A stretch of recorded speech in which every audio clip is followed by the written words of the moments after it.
Muri gitondo cyiza ku bakurikiye televiziyo Holiness Kamonyi, n'undi ni umuyobozi wayo ugiye kuganira namwe, ni Pasiteri Ugirashebuja Ernest, umushumba w'itorero rya Holiness Kamonyi.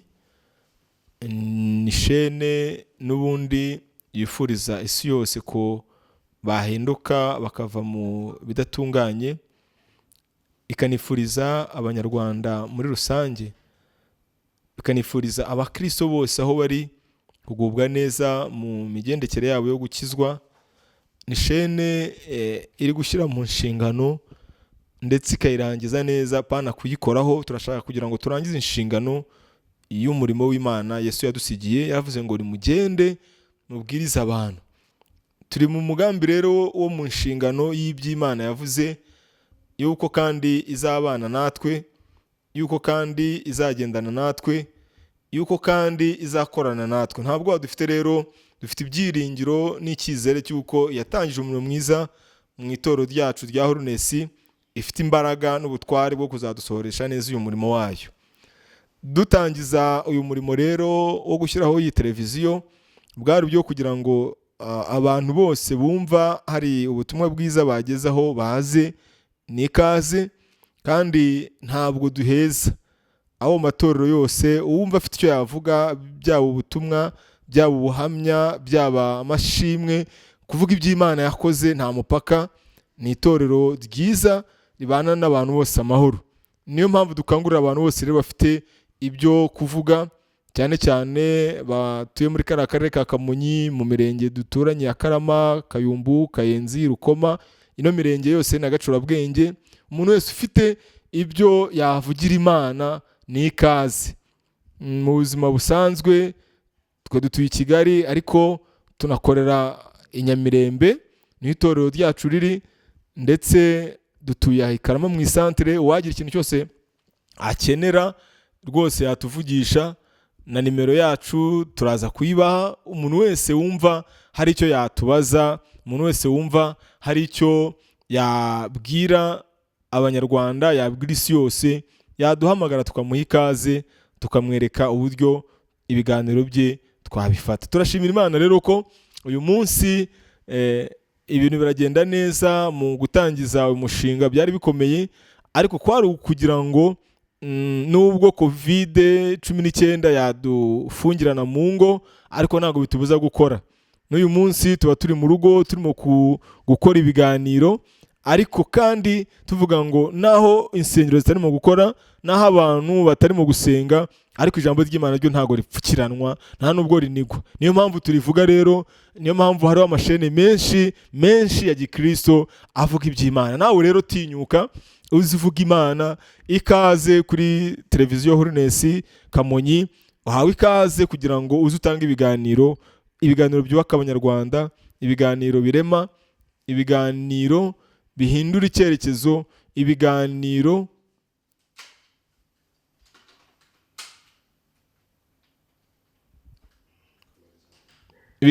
bidushoboza kubaka ubwami bw'Imana. Ntabwo dufite rero, turacyakomeje. Niyo mpamvu nakanguriraga buri muntu wese ufite icyo avuga natera intambwe. Ahaza telefone yacu ni 0788868148. Umuntu wese wumva hari icyo yavuga aduhamagare, hanyuma tumugire inama. Hako hari umuntu ufite ubuhamya yabuze abofashisha, kuko ubuhamya burubaka. Ubuhamya butuma abantu benshi bava mu gihirahiro. Ubuhamya butuma abantu benshi babasha gufunguka imitima yabo. Hari abantu benshi uyu munsi wa none bakiboshywe imitima kubera ibyababayeho, ariko iyo wumvisha ubuhamya bakumva ko hari umuntu wari umeze nkawe, ibyo biramukomeza. Ndakangurira abantu bose rero kuza gutanga ubuhamya, cyane cyane abo mu karere ka Kamonyi. Ndabizi biba bigoye, ariko dufite Imana ishobora byose. Tambuka rero uze dukorera i Karama, urusengero rwa Nyamirembe. Ibyo ufite byose bivuga Imana, twababwiye ko iyi shene ntabwo ivuga ibintu bya politike, ntabwo ivuga ibintu by'amacakubiri, ntabwo ivuga ibintu byo guharabikana, ahubwo ni ibintu bivuga Imana, bivuga kuvana umuntu mu gihirahiro, cyane cyane n'ababa bafite ibintu by'iterambere, kuko twebwe turimo gushishikariza abantu iterambere rirambye. Turashaka kugira ngo nubwo turimo kubwiriza abantu kwihana, nubwo tubwiriza abantu kureka ibyaha, ariko tunababwiriza gukora. Niyo mpamvu dutanga urugero rwiza, itorero rya Holiness rikataje mu gukora, cyane cyane muri viziyo zacu habamo n'iterambere rirambye. Ibyo rero turabifuriza buri muntu wese waba afite umushinga afite, waba afite icyo ashaka kugeza ku bandi. Si ngombwa ubuhamya, si ngombwa kuza kugushima Imana, ahubwo wanaza ukavugaho ibyawe ushaka kubaka bizafasha abanyarwanda. Bipfa kuba bitavuga politike, bitavuga amacakubiri, bitavuga ibindi bintu bishobora gutanya abanyarwanda, ahubwo birimo kuvuga yuko hari iterambere ushaka kugeza ku banyarwanda. Nimuze rero mukangurire abanyarwanda kwiteza imbere. N'ufite umushinga wabuze aho awupresentira, ngwino uvuge isi yose umenye. Ahari aho ntabwo vumira itararenga, hari igihe waba warabyanditse ukaba ubifite, ariko ngwino ubivugire kuri iyi shene yanyu. Shene ya Holiness ni itorero ribanisha abantu bose mu mahoro, ni itorero rifungurira buri muntu wese ufite icyo yavuga. Uyu munsi wa none rero nakanguriraga abantu gufunguka mu bitekerezo, gufunguka mu myumvire, bakaza ibyo bavuga bakayivugira ku ma YouTube channel, cyangwa se bakayivugira kuri iyi shene ya televiziyo, ikabasha kubamamariza ubutumwa bwabo, bukazagenda bukagera ku isi hose. Bwari ubutumwa bw'umushumba w'itorero rya Holiness, kugira ngo abantu bose babonye isheniza, babonye dutangira iki gikorwa, bumve ko nimba hari n'ibibazo bajya batubaza, rwose tubahaye ikaze bajya batubaza, tubasobanurire naho dukorera. Ariko itorero ntabwo rikorera mu karere ka Kamonyi gusa, rikorera mu Rwanda hose. Nababwiye ko dufite amatorero hafi 58 mu Rwanda. Ahantu hose rero Holiness irahari, waba ari Kayonza, waba ari Gisenyi, waba ari ku Kibuye, waba ari Nyagatare, waba ari ahantu bita Imigera, waba ari ahantu bita Cyangugu, waba ari ahantu bita mu Ruhengeri, aho hantu hose amatorero yacu arahari kandi arakora. Waba ari Ibyumba, waba ari ahantu hose itorero rirahari. Uhamagaye umuntu yagufasha akaguhuza n'umushumba uhari. Iki gitondoro cyiza cy'umugisha kwari ukugira ngo abantu bamenye ngo Holiness irakomeje, nubwo turi muri Covid, muri guma mu rugo, ariko ntabwo tuzaceceka, ntabwo tuzaceceka kuvuga Imana. Tuzakomeza kuyivuga ahantu hose, twaba turi no mu buriri turyamye tuzayivuga, twaba turi no mu nzira tugenda tuzayivuga, twaba turi no mu nsengero zifunguye tuzayivuga. Hari abantu rero baretse kuvuga Imana ngo nuko Covid yaje, abantu baraguye, basubira mu nzoga, basubira mu busambanyi, basubira mu bujura, ngo bazongera bagaruke Covid nirangira. Ariko ndagira ngo mbabwire ngo iki gitondo ndagusabye, zirikana guhamagarwa kwawe, uburyo Imana yagutoranije, uburyo yaguhamagayemwo, nurangiza ugaruke ku murongo, uve mu byo urimo gutekereza, kuko isaha yawe yagera udahindutse. Hinduka rero uyu munsi ugaruke mu nzira y'Imana. Nifuje ko tuganira n'undi ku magambo y'Imana uyu munsi kuri itariki. Twifuje ko tuganira n'undi ku magambo avuga iby'Imana, magambo avuga ku ijambo rivuga gutoranywa. Gutoranywa n'Imana, gutoranywa n'Imana. Hari abantu benshi ubu barimo kugenda mu murongo w'iby'Imana bavuga ngo baratoranijwe, ariko ugasanga baritoranije, ugasanga barihamagaye, ugasanga bari mu murimo w'Imana, ariko ntabwo bigeze bahindukira rwose ngo bareke ibibi. Abo batoranijwe n'imiryango yabo, batoranijwe nabo basengana, ariko hari abatoranywa n'Imana. Kadusome ijambo ry'Imana mu Kuva ibice 19 umurongo wa 5. Tuhabona amagambo menshi, uburyo Imana yiyeretse Abisiraheli ku musozi wa Sinayi. Ni amagambo y'Imana ijya yiyereka abantu bayo. Igihe Imana itarakwiyereka, igihe itarumva ihumure ry'Imana, uracyari mu rungabangabo. Abantu benshi Imana irabiyereka nubwo batabimenya, kuko kuba turiho twese abanyarwanda ni ukubera ineza y'Imana. Nta muntu n'umwe mu Rwanda utariho kubera Imana. Twese turiho kubera Imana. Twese Imana igomba rero kutwiyereka, twese Imana igomba kudusanga ikatuganiriza, kuko niko ubwayo yabyivugiye. Kuva ibice 19 umurongo wa 5 niho turasoma wonyine. 19 kuva umurongo wa 5. None nimunyumvira by'ukuri mukitondera isezerano ryanjye, muzambera amaronko mbatoranije mu mahanga yose, kuko isi yose ari iyanjye. Amina.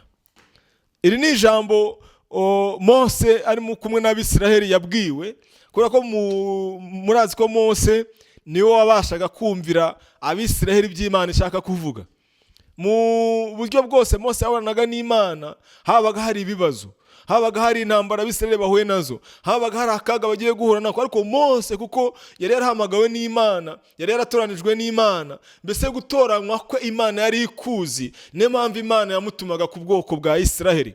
Aha rero arimo aramubwira ngo none nimunyumvira, yongeye kubabwira iby'Imana yamutumye, nimunyumvira mugakora ibyo njye mbategetse, kuko biri mu isezerano ryanjye, muzambera amaronko natoranije.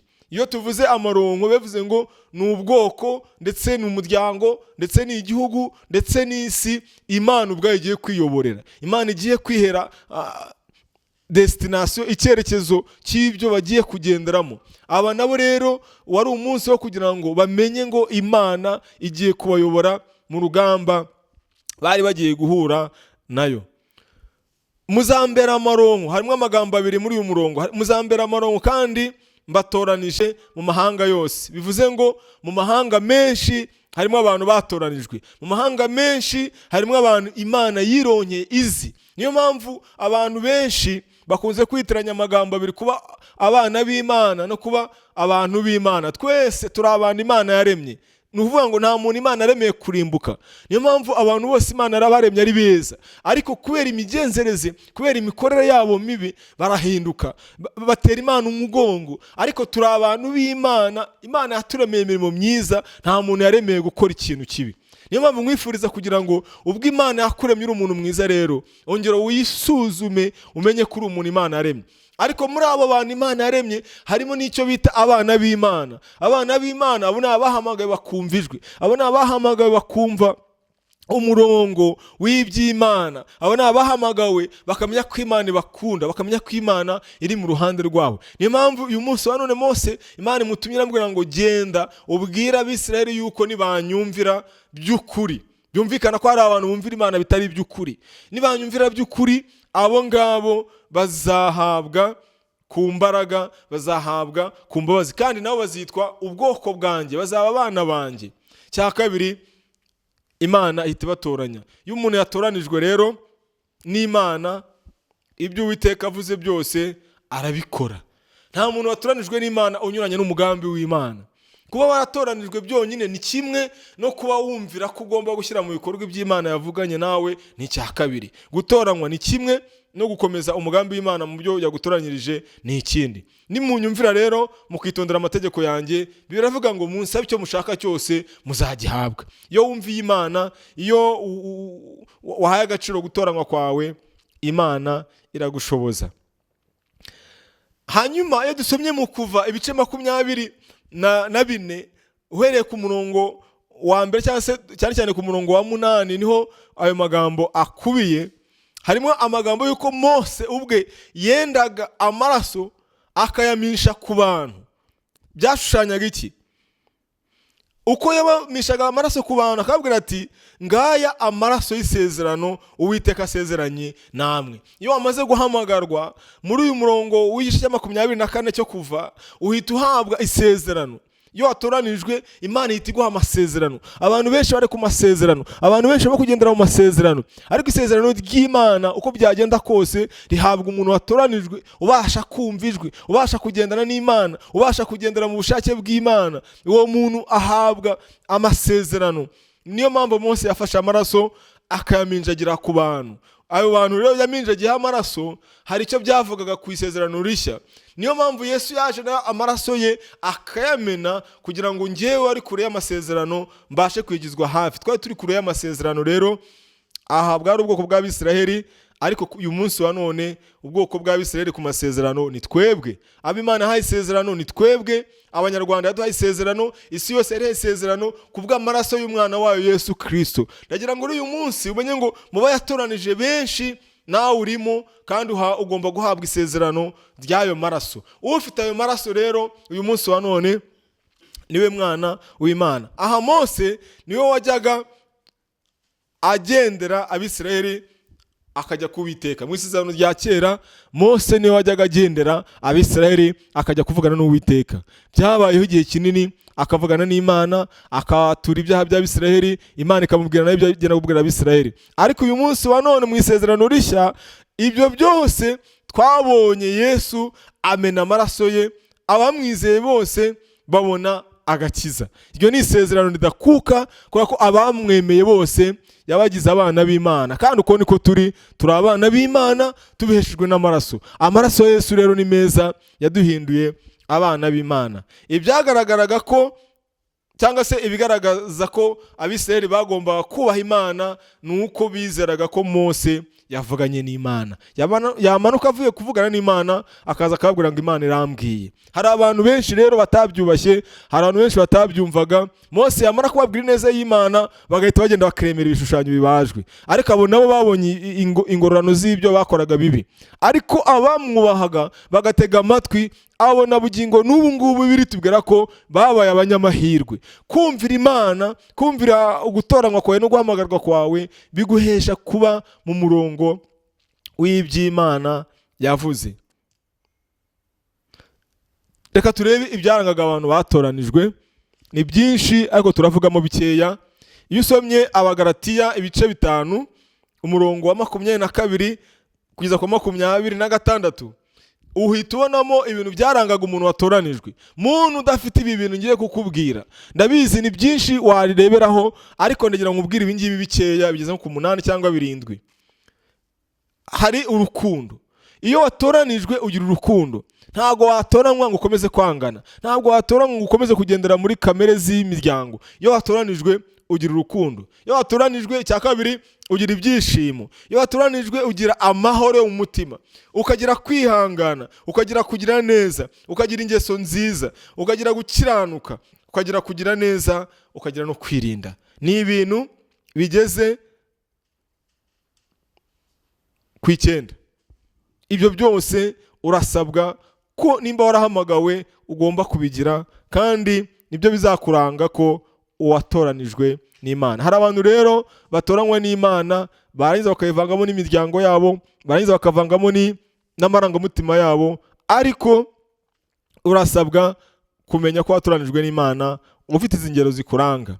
N'abayobozi rero ndagira ngo mbwire n'abayobozi baba amatorero yabo bayobora inzego bwite za leta, umuyobozi mwiza nawe agombye kugira ibintu bimuranga. Ni uvuga ngo ibivugwa muri ibi ngibi mu ijambo ry'Imana bireba umuntu wese wamenywe n'Imana, uko turi abantu Imana yaremye ituremera imirimo myiza. Iyi ni imirimo myiza igomba kuranga umuntu wese, yaba umunyarwanda yaba utuye isi yose. Ibiranga umuyobozi wahamagawe rero akanatoranywa: icya mbere, arinda umukumbi, arinda abayoboye, arinda abareberera. Umuyobozi mwiza wahamagawe agatoranywa utitoranije arinda umukumbi, arinda abantu.